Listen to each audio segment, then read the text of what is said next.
आज हम बात कर रहे हैं एक ऐसे कंसेप्ट की जो हर चैप्टर में यूज होगा, boiling point concept and solubility concept. यहाँ जो बॉइलिंग पॉइंट और सॉल्युबिलिटी का कंसेप्ट है वो हर चैप्टर में अगर यूज होगा तो उसे हम एक साथ ही करेंगे। चेक करते हैं सबसे पहले क्या रूल है।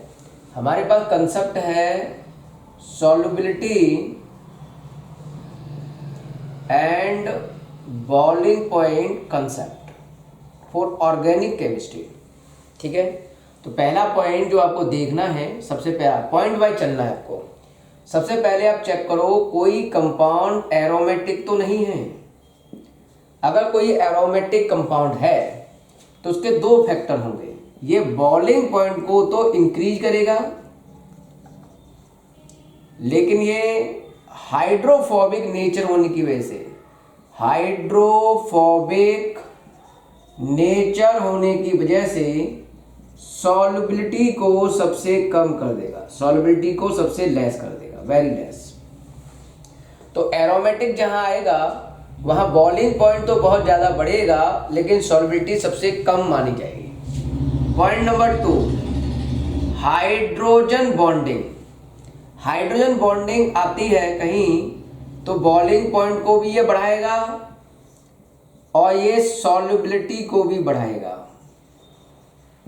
मैं यहां एक साथ दोनों कंसेप्ट ले रहा हूं, इसका मतलब ये नहीं है कि बॉइलिंग पॉइंट का सॉल्युबिलिटी के साथ कोई रिलेशन है।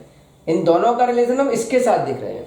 हाइड्रोजन बॉन्डिंग की संख्या जैसे जैसे बढ़ती चली जाएगी, बॉइलिंग पॉइंट बढ़ेगा, सॉल्युबिलिटी भी बढ़ जाएगी। ये दो फैक्टर हमको समझ में आ गई। ओके, ध्यान रखना, जो हमारे पास हेलो एल्केन होता है, हेलो एल्केन, ये पोलर है, पोलर नेचर है, लेकिन इसमें एब्सेंस होती है hydrogen bonding, absence of hydrogen bonding. Polar nature कह रहा है कि वाटर में सॉल्युबल हो जाओ, लेकिन हाइड्रोजन बॉन्डिंग ना होने की वजह से इसे हम इनसॉल्युबल ही मानते हैं, इनसॉल्युबल इन वाटर। तो हाइड्रोजन बॉन्डिंग ना होने की वजह से हेलो एल्केन वाटर में इनसॉल्युबल होते हैं। पॉइंट नंबर 3, जब एरोमेटिक करेक्टर ना लग रहा हो, हाइड्रोजन बॉन्डिंग का करेक्टर ना लग रहा हो, या हाइड्रोजन बॉन्डिंग सब में सेम आ रही हो, तब क्या करें? तो वंडरवाल फोर्स देखेंगे। Van der Waals force directly proportional to molar mass. अगर किसी का मोलर मास ज्यादा है तो उसका वंडरवाल फोर्स ज्यादा होगा, और जिसका वंडरवाल फोर्स ज्यादा होगा उसका बॉइलिंग पॉइंट ज्यादा होगा, और सॉल्युबिलिटी का रिलेशन उल्टा होने की वजह से सॉल्युबिलिटी कमजोर पड़ जाएगी। तो वंडरवाल फोर्स बढ़ेगा तो सॉल्युबिलिटी कमजोर हो जाएगी। ठीक है, अगर किसी का मोलर मास भी सेम है, ये कंसेप्ट कब लगाया हमने? थर्ड। ये कंसेप्ट तब लगाया था जब हाइड्रोजन बॉन्डिंग सेम थी। अब मैं क्या कह रहा हूं, हाइड्रोजन बॉन्डिंग भी सेम हो और मोलर मास भी सेम हो,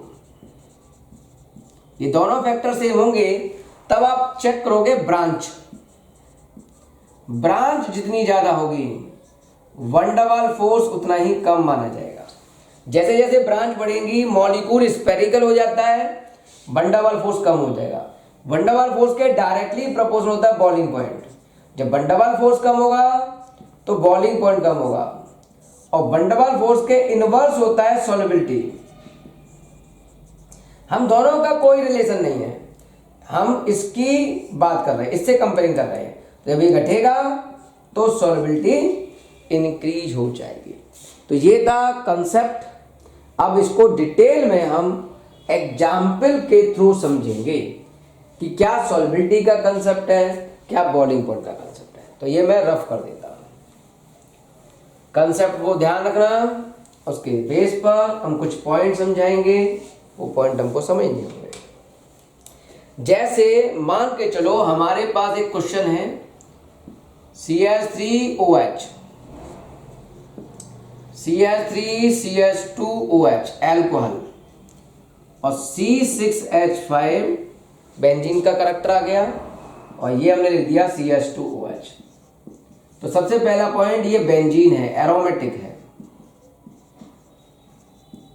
एरोमेटिक है मतलब हाइड्रोफोबिक है, हाइड्रोफोबिक। ओके, ये अल्कोहल, ये भी अल्कोहल, ये भी अल्कोहल। अल्कोहल में एक हाइड्रोजन बॉन्डिंग होती है, तो ध्यान रखना सभी अल्कोहल हैं और अल्कोहल में सब में एक हाइड्रोजन बॉन्डिंग है।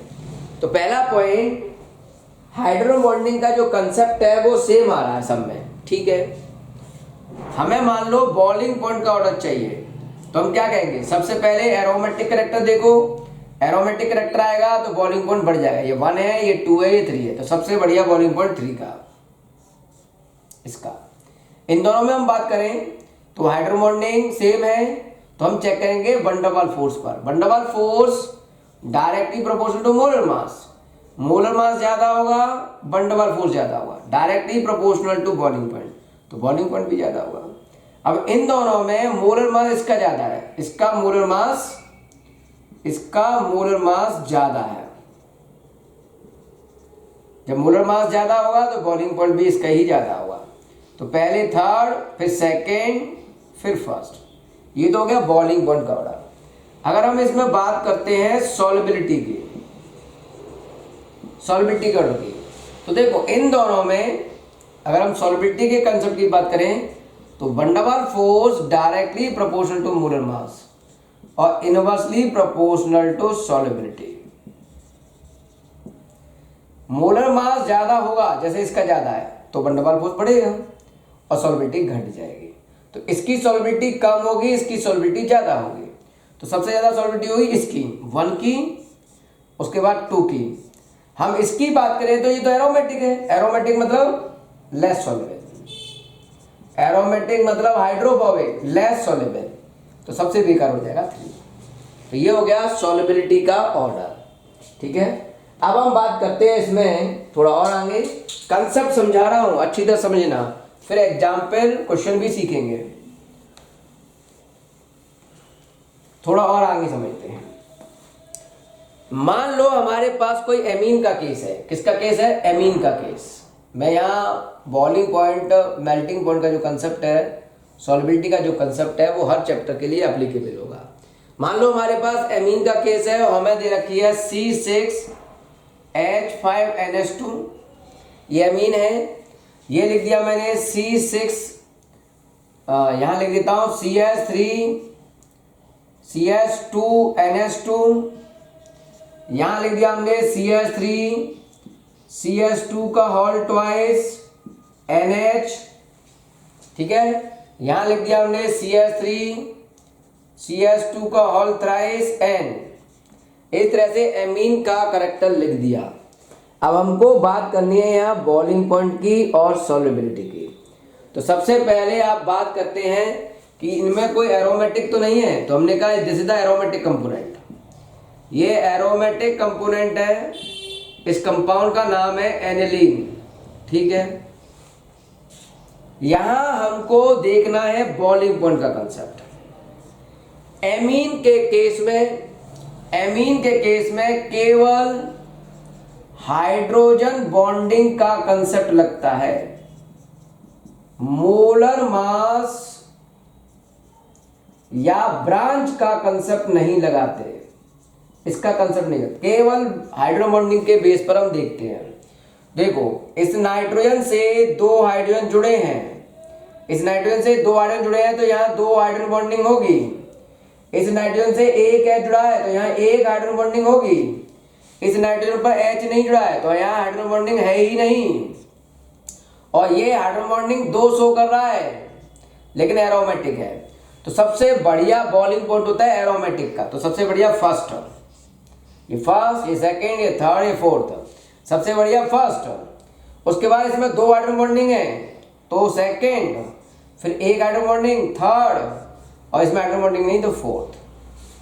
अगर हम बात करें सॉल्युबिलिटी की, तो सॉल्युबिलिटी का केस जो होगा उसमें ये बेकार हो गया, सबसे बढ़िया होगा सेकेंड, फिर थर्ड, फिर फोर्थ, लेकिन सबसे बढ़िया, सबसे बेकार माना जाएगा फर्स्ट, क्योंकि ये हाइड्रोफोबिक नेचर का है।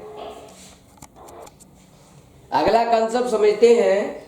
हमारे पास एक क्वेश्चन है कि हमारे पास है इथाइलएमीन और दूसरा है एनिलीन, ठीक है। इसका फॉर्मूला होता है C6H5NH2, और इथाइलएमीन का फॉर्मूला हो गया CH3CH2NH2। ये देखो बेंजीन आ गई, एरोमेटिक करेक्टर आ गया। अब यहां पूछा है इन दोनों में सॉल्युबिलिटी का कंसेप्ट बताओ। तो देखो जहां एरोमेटिक करेक्टर आएगा उसका नेचर होता है हाइड्रोफोबिक, और जहां हाइड्रोफोबिक करेक्टर आएगा वहां वो इनसॉल्युबल हो जाएगा या लेस सॉल्युबल हो जाएगा। ठीक है, तो ये ज्यादा सॉल्युबल होगा एरोमेटिक से, एनिलीन से। तो इथाइलएमीन ज्यादा सॉल्युबल है एनिलीन से, ये ध्यान रखना होगा। एक पॉइंट और, एक हमको एल्कोहल दिया है और एक मुझे दिया हाइड्रोकार्बन, जैसे एल्केन। पहली बात तो हाइड्रोकार्बन नॉन पोलर होते हैं और अल्कोहल पोलर। दूसरी बात, अल्कोहल में हाइड्रोजन बॉन्डिंग होती है, हाइड्रोकार्बन में हाइड्रोजन बॉन्डिंग नहीं होती। तो बताओ कौन ज्यादा सॉल्युबल होगा? तो एक तो ये पोलर है, ऊपर से इसमें हाइड्रोजन बॉन्डिंग भी है, इसलिए यही ज्यादा सॉल्युबल होगा। तो जो पोलर हो और हाइड्रोजन बॉन्डिंग हो वो ज्यादा सॉल्युबल होंगे वाटर में। हाइड्रोकार्बन सॉल्युबल नहीं माना जाएगा क्योंकि वो नॉन पोलर है और हाइड्रोजन बॉन्डिंग भी नहीं है। ओके, अब थोड़ा सा और क्वेश्चन की भाषा में हम समझते हैं। हमारे पास एक क्वेश्चन है CH3I, CH3Br, CH3Cl और CH3F, इस तरह से। ठीक है, इसका मोलर मास कम होगा, क्लोरीन का उससे ज्यादा, ब्रोमीन का उससे भी ज्यादा और आयोडीन का सबसे ज्यादा मोलर मास। तो मोलर मास ज्यादा अगर है, मोलर मास इसका सबसे ज्यादा है, हाई है, और इस कंपाउंड का मोलर मास सबसे लेस है। ठीक है, तो एक पॉइंट होता है बॉइलिंग पॉइंट का। तो मोलर मास जैसे जैसे बढ़ेगा बॉइलिंग पॉइंट बढ़ जाएगा। तो ये ऑर्डर हो गया बॉइलिंग पॉइंट का। ओके, एक टर्म होता है डेंसिटी। जो डेंसिटी होती है, मैं वेपर डेंसिटी कह देता हूं, जो वेपर डेंसिटी होती है वो मोलर मास का आधा होता है। तो जो ऑर्डर मोलर मास का होगा वही वेपर डेंसिटी का होगा। तो यही ऑर्डर माना जाएगा इसकी वेपर डेंसिटी का। दूसरी बात, आयोडीन का साइज बड़ा है, ये कार्बन का साइज और ये आयोडीन का साइज, ये हो गया CH3I। ये कार्बन का साइज और ये फ्लोरीन का साइज, ये हो गया CH3F। साइज ज्यादा होगा तो बॉन्ड लेंथ ज्यादा होगी, और बॉन्ड लेंथ ज्यादा होगी तो बॉन्ड को तोड़ना आसान होगा, और जितना बॉन्ड जल्दी टूटेगा उतना ज्यादा रेक्टिव। तो ये जो ऑर्डर लिखा है वो रेक्टिविटी का भी माना जाएगा। तो इस केस में CH3I, CH3Br, CH3Cl, CH3F में सबसे बढ़िया CH3I, उससे कम CH3Br, उससे कम CH3Cl, उससे कम CH3F। तो जो ऑर्डर लिखा है वो बॉइलिंग पॉइंट का भी है, वेपर डेंसिटी का भी है और रेक्टिविटी का भी ऑर्डर माना जाएगा। Okay, main topic boiling point पर ही चल रहे हैं हम। अब मैं कुछ क्वेश्चन पूछ रहा हूं, ठीक है, देखते हैं क्या है। हमारे पास कुछ क्वेश्चन हैं, उन क्वेश्चनों का जवाब देना है हमको। जैसे हमारे पास क्वेश्चन है ब्रोमोमीथेन, मैं यहां लिख देता हूं क्वेश्चन। ब्रोमोमीथेन दिया है, एक और कंपाउंड है ब्रोमोफॉर्म दिया है, तीसरा दिया है क्लोरोमीथेन। क्वेश्चन आपको दिया होगा क्लोरोमीथेन। हमारे पास पहला एग्जाम्पल हो गया ब्रोमोमीथेन, ब्रोमोफॉर्म, क्लोरोमीथेन, और एक लिख दिया हमने डाईब्रोमोमीथेन। अब इसमें बताना है हमको बॉइलिंग पॉइंट का कंसेप्ट। तो हमने यहां लिख दिया, इसमें बताना आपको बॉइलिंग पॉइंट का ऑर्डर। तो फॉर्मूला लिखना पड़ेगा इन सब का। क्लोरोमीथेन, क्लोरो मतलब Cl, मीथेन मतलब एक कार्बन, तो एक कार्बन का CH3Cl। ब्रोमोमीथेन, एक कार्बन मीथेन का और ये ब्रोमो। डाई ब्रोमो एक कार्बन, दो Br2। तो ऐसे भी ले सकते हो, एक Br यहाँ लिख दो, एक Br यहाँ लिख दो, दो बैलेंस हो गई तो दो H जुड़ेंगे, CH2Br2।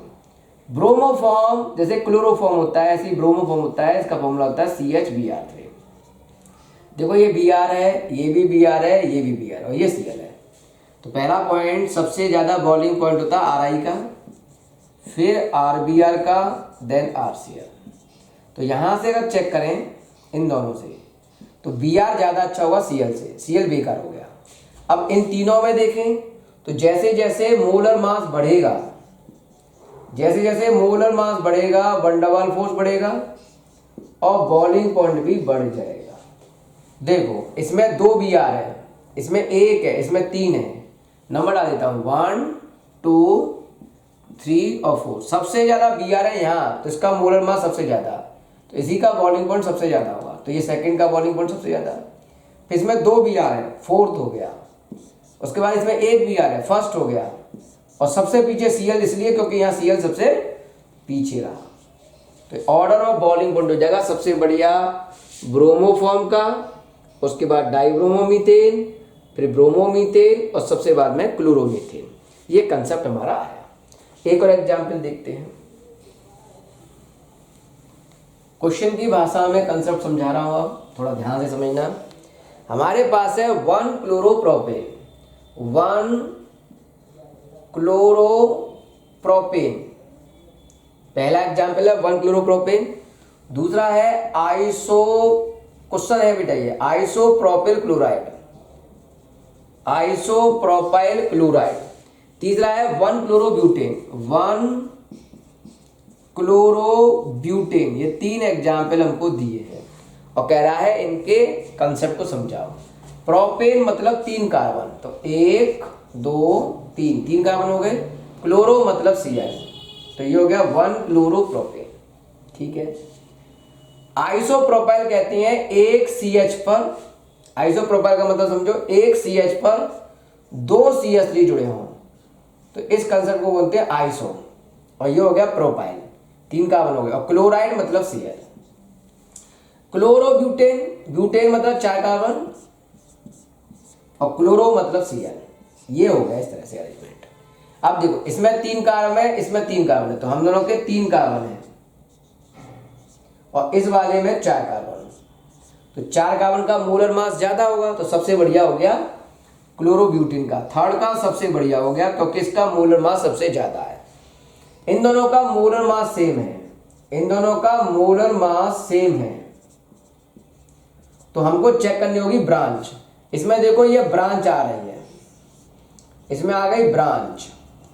अब मैंने बताया था ब्रांच बढ़ेगी तो वंडरवाल फोर्स कम हो जाएगा और बॉइलिंग पॉइंट भी कम हो जाएगा।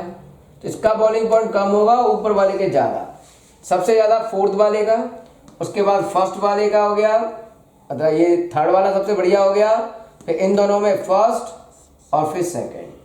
तो ये बॉइलिंग पॉइंट का ऑर्डर माना गया। एक और एग्जाम्पल देखते हैं, एक और एग्जाम्पल देखते हैं। अब देखो 1 क्लोरोपेंटेन और 2 मिथाइल ब्यूटेन में किसका ज्यादा? पेंटेन मतलब 5 कार्बन, 1 2 3 4 5 और 1 पे Cl क्लोरो। ब्यूटेन है यहाँ तो 1 2 3 4, 2 पे क्लोरो है, 2 पे क्लोरो, 2 पे मिथाइल, ये कंपोनेंट हो गया। अब इन दोनों में पूछा है किसका बॉइलिंग पॉइंट ज्यादा हुआ।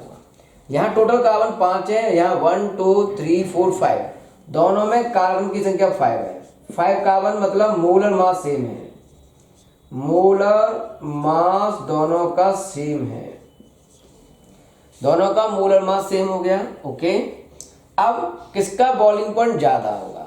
तो देखो ये सीधा सीधा है, इसमें ये ब्रांच जुड़ी हुई है, तो यहां हम कहेंगे इसमें ब्रांच है, नीचे वाले में ब्रांच है तो वंडरवाल फोर्स कम, बॉइलिंग पॉइंट भी कम। तो इसका बॉइलिंग पॉइंट कम हो गया ब्रांच आने की वजह से, ऊपर वाले का ज्यादा। तो 1 क्लोरोपेंटेन का बॉइलिंग पॉइंट ज्यादा होगा 2 क्लोरो 2 मिथाइल ब्यूटेन से। ठीक है, तो इस तरह के कंसेप्ट हमको आने चाहिए। अब एक क्वेश्चन और देखते हैं हेलो एल्केन से रिलेटेड। एक एरोमेटिक कंसेप्ट दिया हुआ है, एक एरोमेटिक कंसेप्ट दिया हुआ है। ये आपके पास है एरोमेटिक कंसेप्ट में क्लोरोबेंजीन का पार्ट, ये हो गया पैरा का अरेंजमेंट। उसके बाद हमने लिख दिया ऑर्थो का अरेंजमेंट, उसके बाद लिख दिया हमने मेटा का अरेंजमेंट। ये मेटा पोजीशन पर जुड़ा हुआ है, यहाँ ये ऑर्थो पोजीशन पर जुड़ा हुआ है और ये पैरा पोजीशन पर जुड़ा हुआ है। बॉलिंग पॉइंट की हम बात करें तो देखो पूरे का जो कंडीशन यहाँ है वही कंडीशन यहाँ है, वही पोजीशन अंतर है लेकिन मोलर मास सेम है। तो हम कहेंगे मोलर मास ऑल ओवर तीनों का सेम है। मोलर मास अगर सेम है तो फिर बॉलिंग पॉइंट भी तीनों का सेम रहेगा। लेकिन इसमें पूछता है वो मेल्टिंग पॉइंट। मेल्टिंग पॉइंट का कंसेप्ट मोलर मास पर डिपेंड नहीं करता, ये सिमेट्री पर डिपेंड करता है। तो मेल्टिंग पॉइंट डायरेक्टली प्रोपोर्शनल होता है सिमेट्री। सिमेट्री का जितना ज्यादा सिमेट्री होगी, मतलब जितना ज्यादा एटम के बीच में क्लोजनेस होगी, उतना मेल्टिंग पॉइंट ज्यादा होगा। अब ये प्रैक्टिकल डाटा है कि किसकी क्लोजनेस ज्यादा है। सबसे ज्यादा क्लोजनेस में एटम होते हैं पैरा के, फिर ऑर्थो के, फिर मेटा के। ये क्लोजनेस का ऑर्डर है, सबसे ज्यादा पैरा, फिर ऑर्थो, फिर मेटा। तो सबसे ज्यादा क्लोजनेस जब पैरा के एटम में होगी तो उसकी सिमेट्री ज्यादा होगी, उसका मेल्टिंग पॉइंट ज्यादा। तो सबसे ज्यादा पैरा की मेल्टिंग पॉइंट, फिर ऑर्थो का मेल्टिंग पॉइंट, फिर मेटा का मेल्टिंग पॉइंट माना गया है। इसे ध्यान रखना होगा, किसके बेस पर? सिमेट्री के बेस पर रटना होगा आपको। अब एक कंसेप्ट बॉलिंग पॉइंट का और है, ठीक है, जो सारे चैप्टरों का यूज होगा। कैसे? ध्यान से समझिए। सबसे पहले हमने लिखा यहां कार्बोक्जिलिक एसिड, कार्बोक्जिलिक एसिड। उसके बाद हमने लिख दिया यहां एल्कोहल, उसके बाद हमने यहां लिख दिया एल्कोहल के बाद एमीन, एमीन एल्कोहल, उसके बाद एमीन। एमीन के बाद हम लिख रहे हैं कीटोन, और कीटोन के बाद लिख रहे हैं हम एल्डिहाइड। ठीक है, एल्डिहाइड कीटोन, कीटोन पहले फिर एल्डिहाइड। उसके बाद हम लिख रहे हैं हेलो एल्केन, हेलो एल्केन ले लो, नाइट्रो एल्केन ले लो, ये सब एक ही कैटेगरी में आते हैं। हेलो एल्केन है, नाइट्रो एल्केन है, ईथर है, एक ही कैटेगरी में आते हैं। उसके बाद हाइड्रोकार्बन। अब इनका बॉइलिंग पॉइंट का जो ऑर्डर है वो ये है, सबसे बढ़िया कार्बोक्सिलिक एसिड, फिर एल्कोहल, फिर एमीन, फिर कीटोन, फिर एल्डिहाइड, एल्डिहाइड से कम, ये तीनों, और उसके बाद हाइड्रोकार्बन। तो इस तरह से बॉइलिंग पॉइंट का ऑर्डर होता है। लेकिन वो पूछता है ऐसा क्यों, तो उसका थोड़ा आइडिया समझो। बॉइलिंग पॉइंट डिपेंड करता है पोलरिटी पर। Boiling point directly proportional to polar nature. Polar nature ज्यादा होगा तो बॉइलिंग पॉइंट ज्यादा होगा। इधर हाइड्रोकार्बन नॉन पोलर है, इसलिए इसका बॉइलिंग पॉइंट सबसे कम, तो सबसे कम बॉइलिंग पॉइंट हो गया इसका। मैंने इससे पूछा भाई तुम पोलर हो, तो कह रहे हम पोलर हैं लेकिन बी पोलर है, लेकिन है पोलर ही। तो नॉन पोलर से थोड़ा अच्छा हो गया इन तीनों का, हेलो एल्केन, नाइट्रो एल्केन, इनकी आपस में कंपेयरिंग नहीं करनी है। हाइड्रोकार्बन से अच्छा होगा हेलो एल्केन या नाइट्रो एल्केन या ईथर का, क्योंकि ये बी पोलर में आते हैं। अगर हम बात करें एल्डिहाइड और कीटोन की, ये पोलर अच्छे हैं, ये दोनों का पोलर नेचर अच्छा है। पोलर नेचर इन दोनों से जो पीछे लिखे हैं उनसे थोड़ा अच्छा है, इसलिए इसकी तुलना में इनका बॉइलिंग पॉइंट ज्यादा है। लेकिन कंपेयरिंग अगर एल्डिहाइड और कीटोन की आपस में करें तो क्या होगा, यहाँ पोलर नेचर है डायपोल डायपोल इंटरेक्शन की वजह से, तो यहाँ डायपोल डायपोल इंटरेक्शन होता है। और ये देखो कीटोन का फॉर्मूला CH3 डबल बॉन्ड हो, ये कीटोन है, और CH3CH डबल बॉन्ड हो, ये एल्डिहाइड है। अब दोनों में थोड़ा सा हम कंपेयरिंग करते हैं, ये माइनस ये प्लस, मान लो ये प्लस का 10 है, ये माइनस का 10 है, ऐसे ये माइनस का 10 है, ये प्लस का 10 है। अब देखो ये इलेक्ट्रॉन फेंकेगा यहाँ, जब इलेक्ट्रॉन इस प्लस पर गिरेगा तो इसे +10 से 2 इलेक्ट्रॉन गिरे तो ये +8 रह गया और इधर -10 है, तो यहाँ डिफरेंस कितने का आया? 2 का। यहाँ देखो 2 इलेक्ट्रॉन इसने फेंके, 2 इलेक्ट्रॉन इसने फेंके, तो ये +10 था, उसमें से 4 इलेक्ट्रॉन गए तो बचा +6 और -10 है। यहाँ डिफरेंस आया, ये 6 बचा, ये 10 है माइनस का, तो डिफरेंस आया 4 का। तो जितना ज़्यादा ये डिफरेंस रहेगा उतना ही बॉइलिंग पॉइंट ज़्यादा। तो एल्डिहाइड से ज़्यादा बॉइलिंग पॉइंट कीटोन का। कीटोन से ज़्यादा एमीन क्यों? क्योंकि इसमें हाइड्रोजन बॉन्डिंग होती है, 2 हाइड्रोजन बॉन्डिंग। इसमें 1 हाइड्रोजन बॉन्डिंग होती है एल्कोहल में, और इसमें भी 2 हाइड्रोजन बॉन्डिंग होती है। तो हमारा क्वेश्चन है एमीन में 2 हाइड्रोजन बॉन्डिंग है, एल्कोहल में 1 है, फिर भी एल्कोहल का बॉइलिंग पॉइंट ज़्यादा क्यों है? एक्चुअल में एल्कोहल की इलेक्ट्रोनेगेटिविटी ये होता है ROH, और ये होता है RnH2, ये नाइट्रोजन का अरेंजमेंट है, ये ऑक्सीजन का। और इलेक्ट्रोनेगेटिविटी ऑक्सीजन की ज्यादा होती है नाइट्रोजन से। तो यहाँ जो हाइड्रोजन बॉन्डिंग है वो थोड़ा वीक टाइप का होगा, और यहाँ जो हाइड्रोजन बॉन्डिंग वो थोड़ा स्ट्रॉन्ग टाइप का होगा, इसलिए इससे बॉइलिंग पॉइंट एल्कोहल का ज्यादा होगा। अब यहाँ एल्कोहल से कार्बोक्सिलेज का ज्यादा इसलिए है क्योंकि यहाँ भी O का है, यहाँ भी O का हाइड्रोजन बॉन्डिंग है। यहाँ 2 हाइड्रोजन बॉन्डिंग होती है या 1 हाइड्रोजन बॉन्डिंग होती है, इसलिए ये ज्यादा अच्छा हो गया। दोनों ऑक्सीजन के रिलेटेड हैं। ROH होता है इस तरह से ROH और OHR, ये हाइड्रोजन, ये ऑक्सीजन, तो ये ऑक्सीजन की हाइड्रोजन बॉन्डिंग है। यहाँ भी ऑक्सीजन की हाइड्रोजन बॉन्डिंग होगी RC≡OH, RCOH≡O, ये हाइड्रोजन बॉन्डिंग, ये हाइड्रोजन बॉन्डिंग, तो 2 हाइड्रोजन बॉन्डिंग है।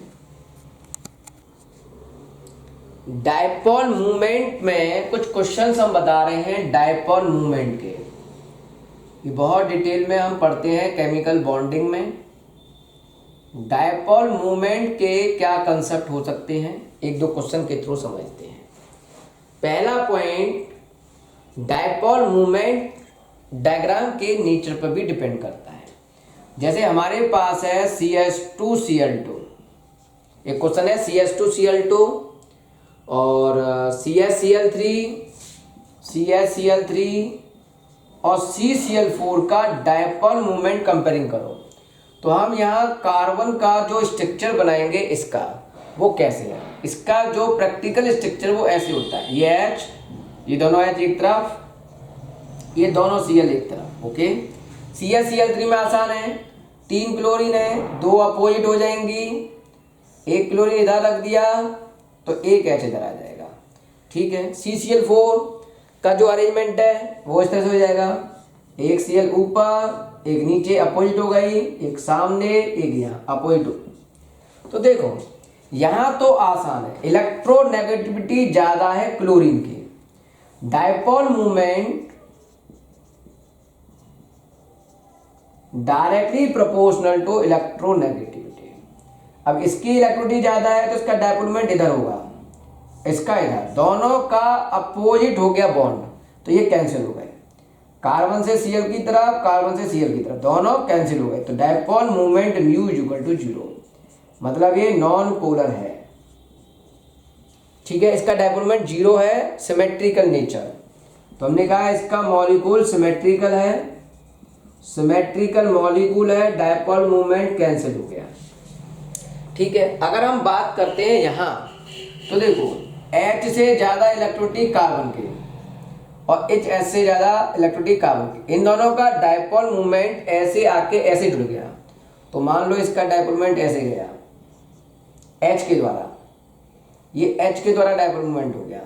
अब ये क्लोरीन का इधर जा रहा है, इस वाले क्लोरीन का इधर जा रहा है, दोनों का अपोजिट ऐसे जा रहा है इस तरह से, तो इनका भी रिजल्टेंट बीच में रहा होगा कहीं ऐसे क्लोरीन के द्वारा, तो दोनों का डायपोल मूवमेंट एक डायरेक्शन में गया, जो जुड़ जाएगा, ऐड हो जाएगा, तो dipole movement of hydrogen plus dipole movement of chlorine, और ये 0 नहीं होगा, इसका मतलब ये 0 नहीं होगा। जब हमने इसका प्रैक्टिकल डाटा बुक में चेक किया तो इसकी वैल्यू 1.6 DI, ठीक है, ये वैल्यू है इसकी, याद कर लीजिए। क्लोरोफॉर्म के केस में क्या हुआ, कार्बन से क्लोरीन की तरफ, कार्बन से क्लोरीन की तरफ, दोनों अपोजिट होने की वजह से कैंसिल। लेकिन यहाँ देखें कार्बन से हाइड्रोजन से कार्बन की तरफ और कार्बन से क्लोरीन की तरफ, इसका डायपोल मोमेंट भी उधर जा रहा है, उसका भी उधर जा रहा है, तो dipole moment mu H plus mu C L दोनों ऐड हो जाएंगे, तो इसका भी डायपोल मोमेंट जीरो नहीं होगा। जब हमने इसको देखा तो प्रैक्टिकल इसका डायपोल मोमेंट पाया 1.08 डी। तो देखो सबसे ज्यादा किसका है, इस वाले का, तो CH2Cl2 का सबसे ज्यादा, CH2Cl2 का सबसे ज्यादा, उसके बाद क्लोरोफॉर्म का, और उसके बाद CCl4। तो ये है डायपोल मूवमेंट का ऑर्डर। डायपोल मूवमेंट एक बहुत बड़ा कंसेप्ट है जिसको हम चैप्टर केमिकल बॉन्डिंग में पढ़ते हैं। यहाँ मैंने केवल क्वेश्चन का फॉर्म समझाया है। ओके, अब एक क्वेश्चन और समझा रहा हूँ डायपोल मूवमेंट का, कि हमारे पास एक तो है इस तरह से एक साइक्लो कंपाउंड है और ये क्लोरीन जुड़ी है, सिंगल बॉन्ड है यहाँ, और ये है आपका क्लोरोबेंजीन, ये क्लोरोबेंजीन है, यहाँ क्लोरोबेंजीन, ये लॉन पेयर हो गए 1 2 3 4 5 6, इस तरह से इलेक्ट्रॉन है, दोनों में किसका डायपोल मूवमेंट ज्यादा होगा। तो डायपोल मूवमेंट डिपेंड करता है चार्ज और इनके बीच की डिस्टेंस। ये सिंगल बॉन्ड है, ठीक है, ध्यान रखना, कार्बन और Cl single bond, single bond की बॉन्ड लेंथ ज्यादा होती है, बॉन्ड लेंथ मोर डबल बॉन्ड से, ठीक है। मेरे साथ यहाँ डबल बॉन्ड का है, यहाँ भी तो सिंगल दिख रहा है। अब देखो लॉन पेयर है, सिंगल है, डबल रेजोनेंस है, लॉन पेयर सिंगल बॉन्ड के पास आएगा, डबल बॉन्ड कार्बन के पास, तो इसका स्ट्रक्चर क्या बना, रेजोनेंस की वजह से। तो यहाँ रेजोनेंस आया तो ये नेगेटिव हो गया, यहाँ हो गया डबल बॉन्ड Cl+, तो यहाँ डबल बॉन्ड हो गया, कैसा बॉन्ड हो गया, डबल बॉन्ड, और डबल बॉन्ड होने से इसकी बॉन्ड लेंथ घट गई, तो mu is equal to Q into R. जब यहाँ बॉन्ड लेंथ कम होगी तो डायपोल मूवमेंट भी कम होगा, यहाँ बॉन्ड लेंथ ज्यादा है तो डायपोल मूवमेंट भी ज्यादा होगा, तो इसका डायपोल मूवमेंट क्लोरोबेंजीन से ज्यादा पाया गया, ठीक है। ये आप लिख सकते हो डायपोल मूवमेंट का अरेंजमेंट।